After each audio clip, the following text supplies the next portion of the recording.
ഇവിടെ വരുമ്പം തന്നെ കർമ്മബന്ധനങ്ങളാൽ ബന്ധിക്കപ്പെട്ടിരിക്കുകയാണ്. കർമ്മത്തിനെ മാറ്റി നിർത്തിക്കൊണ്ട് പൂർണ്ണത്വത്തിലേക്ക് അലിയുവാനായിട്ട് കർമ്മം സ്നേഹം കൊണ്ടും ആനന്ദം കൊണ്ടും നിറഞ്ഞു നിന്നുകൊണ്ട് ബോധം ഉണർന്നു നിന്നുകൊണ്ട് മുക്തി എന്ന് പറയുന്ന ഒന്നിലേക്ക് പോവാനായിട്ടുള്ള ജ്ഞാനം സദാസമയം മനസ്സിൻ്റെ ക്രമീകരണമല്ലാതെ ബോധത്തിനെ തിരിച്ചറിഞ്ഞുകൊണ്ട് സഞ്ചരിക്കുന്നൊരു യാത്രയാണ് ഏറ്റവും മഹത്തേറിത്തീരുന്നത്. പലതരത്തിലുള്ള ബന്ധങ്ങളുമുണ്ട്. എന്നാൽ ഏറ്റവും മഹത്തേറിയ ഒരു ബന്ധമാണ് ഗുരുശിഷ്യ ബന്ധമെന്ന് പറയുന്നത്. ഒരു ശിഷ്യൻ ഗുരുവിനെ സ്നേഹത്താലും സമർപ്പണത്താലും വിനയത്താലും അർപ്പിക്കുന്ന സമയത്താണ്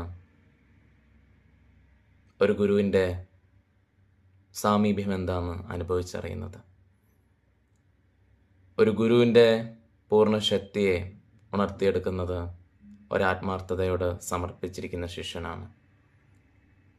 ഒരച്ഛന് ഒരു മകനുണ്ടാവുമ്പോഴേ അദ്ദേഹത്തെ ഒരു അച്ഛനാണെന്ന് പറയാൻ പറ്റുള്ളൂ.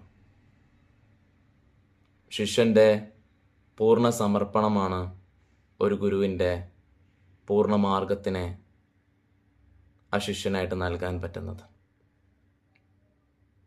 ഗുരുവിനെ സംബന്ധിച്ച് നോക്കുമ്പം ഒന്നും നേടിയെടുക്കാനുമില്ല, ഒന്നും നേടിക്കൊടുക്കാനുമില്ല. പ്രപഞ്ചശക്തി ഒരു ശരീരം എടുത്തിരിക്കുന്നതാണ് ഗുരു എന്ന് പറയുന്ന തത്വം. അത് പൂർണ്ണ ആനന്ദത്തിലാണ്. ശിഷ്യൻ്റെ സമർപ്പണ ഭാവമാണ് ഗുരു അവൻ്റെ ഉള്ളിലെ പൂർണ്ണ ശക്തിയെ നയിക്കുന്നത്. ഒരു ഗുരുവിന് ഒരിക്കലും ഒരു ഗുരുവെന്നുള്ള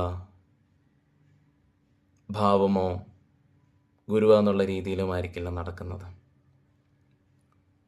ഗുരുവിനെ സംബന്ധിച്ച് നോക്കുമ്പം ഒന്നും തെളിയിക്കാനില്ല. ഒരു കാറ്റിനെ സംബന്ധിച്ച് നോക്കുമ്പം കാറ്റിനെ നമ്മൾ അനുഭവിക്കുകയാണ് ചെയ്യുന്നത്. അതേപോലെ തന്നെ ആത്മാർത്ഥമായി സമർപ്പിച്ചിരിക്കുന്ന ഒരു ശിഷ്യനെ സംബന്ധിച്ച് നോക്കുമ്പം കാറ്റിനെ നമുക്ക് കാണാൻ പറ്റില്ല, അതിനെ അനുഭവിക്കുകയാണ് നമ്മൾ. അതേപോലെ തന്നെ എപ്പോഴാണോ ഗുരുവിനെ ഹൃദയത്തിൽ സ്വീകരിക്കുന്നത് ആ സമയം മുതൽ ആ ശിഷ്യന് ഗുരുവിൻ്റെ സാമീപ്യം തന്നെ ആത്മാവിൻ്റെ മോചനത്തിലേക്കുണ്ടാവുന്ന അബോധത്തിൻ്റെ അറിവായി തീരുകയാണ്. ഗുരുവിൻ്റെ പ്രസൻസ് തന്നെയാണ് സാധനയായി തീരുന്നത്.